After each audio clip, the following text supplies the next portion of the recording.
Hey, Monroe County Sheriff Todd Baxter, behind the badge, quick hit here. I'm coming to you today a little heartbroken, quite furious, asking the same question every cop in Monroe County is asking, everybody that's in public safety is asking, where the hell's the love? Where's the humanity? Where's the angst? Where's the excitement? Where's the priority of public safety? We've seen a beautiful 9-year-old kid shot in the town of Henrietta this weekend. He was waiting to grab a drink with his father after soccer practice, goes into the store, and a career criminal decides to change his life and change the makeup of the whole community. If you recall, the suspect's not a one-off. This is a very predictable crime. This is a very predictable incident that's going to occur because we have a predicate felon walking around the town of Henrietta doing exactly what he wants to do, when he wants to do it, and carrying an illegal firearm and changing a little boy who's just standing in line with his dad, waiting to get a drink, changes his life and the family life forever. And that's the point of this podcast. Where's the angst? Where's the excitement? Where's the anger? Where's the frustration? I'm frustrated. We got to admit it when we got a predicate felon walking around grabbing guns and shooting him when he wants to shoot him. And if not for the bravery of the store owner, you see this video, it's utterly incredible. The store owner, the other people that are inside the store, the other employees there, jump into action immediately and probably save lives. And we got to look at that guy as a hero and say thank you as a community for people like that are willing to stand up and fill in the gap where our laws, I think, are failing us. Thank God the little boy is going to survive. Yeah, but he's going to survive with trauma. His family's got trauma.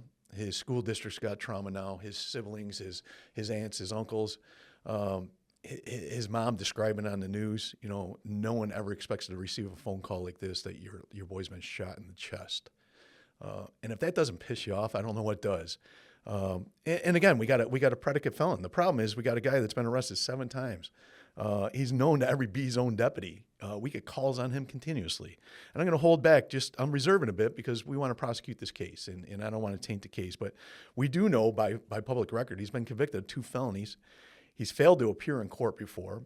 He's been on probation at least twice and both times didn't fulfill the order of probation, let alone got arrested while on probation. 2007, we arrested him for robbery in the 2nd degree. And menacing charges, that includes a weapon. It's a threat with a weapon. And he was convicted and placed on probation. In 2010, we arrested him for criminal possession of a weapon and grand larceny. We were able to convict him for the grand larceny for a gun charge while he was on probation, and he received more probation. In 2014, he was convicted of falsifying business records. It was an e-felony. He served time, but he served time only after we had to go pick him up on a warrant, failing to show up for court. And after he served time, he was placed on parole. And in 2020, he led the troopers on a high-speed chase throughout Wayne County, receiving multiple misdemeanor convictions. Where's the system failing us? I mean, this guy should have the fear of God in him to carry a gun, the fear of God to have another felony conviction. He should be looking at long-time repercussions. He's been through the system multiple times, but he had no fear of God. Actually, he's going into a store and trying to open up a store within the store to the point that they're trying to kick him out, get him out of the store. They're trying to run a business. This is a legitimate business. People working hard, working 12, 15, 18-hour days to keep these convenient marts open for your convenience.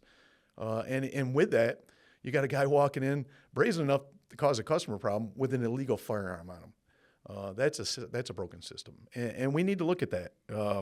We need to react to it, not when the bodies are receiving bullet holes in 9-year-old boys. We should be talking this as a legislative process. My door should have been knocked on about 20 times in the last 48 hours saying, how can we help? I got not one call. We got to stop protecting the criminals. We got to look at things that we could do to improve our laws. We got a predicate felon willing to grab an illegal gun and then wrestle with store owners and then let rounds fly and hit a beautiful little 9-year-old boy. This is unacceptable in our community. We can never tolerate this. And we should be fighting every day of our life to improve our laws to make sure predicate felons are not so brazen they can go grab an illegal gun and then start trouble while carrying an illegal gun in a legitimate store. This is not the way we deserve to live. It's not the way you deserve to live. This little boy, his mom and dad, the town of Henrietta, his school district, this community, we all deserve better. Right now we're losing, folks, and that's all I wanted to say. I couldn't be more frustrated. I'm also very proud of the store owner, those other patrons. We're going to recognize those guys someday in the future. Those are heroes in our community. And we so appreciate them doing what they did. But this should not be the way they have to live either. They're trying to run a legitimate business, and now he's got to look over his shoulder. He's been having problems with this guy for a long time, and it escalates to this point. This is utterly ridiculous. And I just wanted to come to you as a sheriff and say, this will never be acceptable on my term, on my watch. The deputies are frustrated. Police officers are frustrated. District attorneys are frustrated.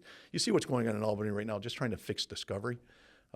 These are the things we need to be pushing for, long-term solutions to these problems. And as one community, we got to come together. I just want to say one more time, this little boy doesn't deserve a bullet hole in his chest. He doesn't deserve the trauma. His mom doesn't deserve to receive that phone call. His dad doesn't need to be traumatized the rest of his life, wondering what could have been different. This is not the way we should be living in our community. So I'm going to sign off with that. I just wanted to get you a quick hit on this. I'm infuriated.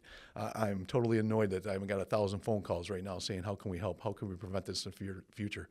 Predicate felon carrying an illegal gun in the town of Henrietta, and then brazen enough to start crap to the point of shots fired. This is not the way we should be living. Folks, till we talk next time, please be safe. Try and love upon each other. Remember, we are a good community. We are great people, and we got to stand up for what's right and stand up for our own protection. Thanks.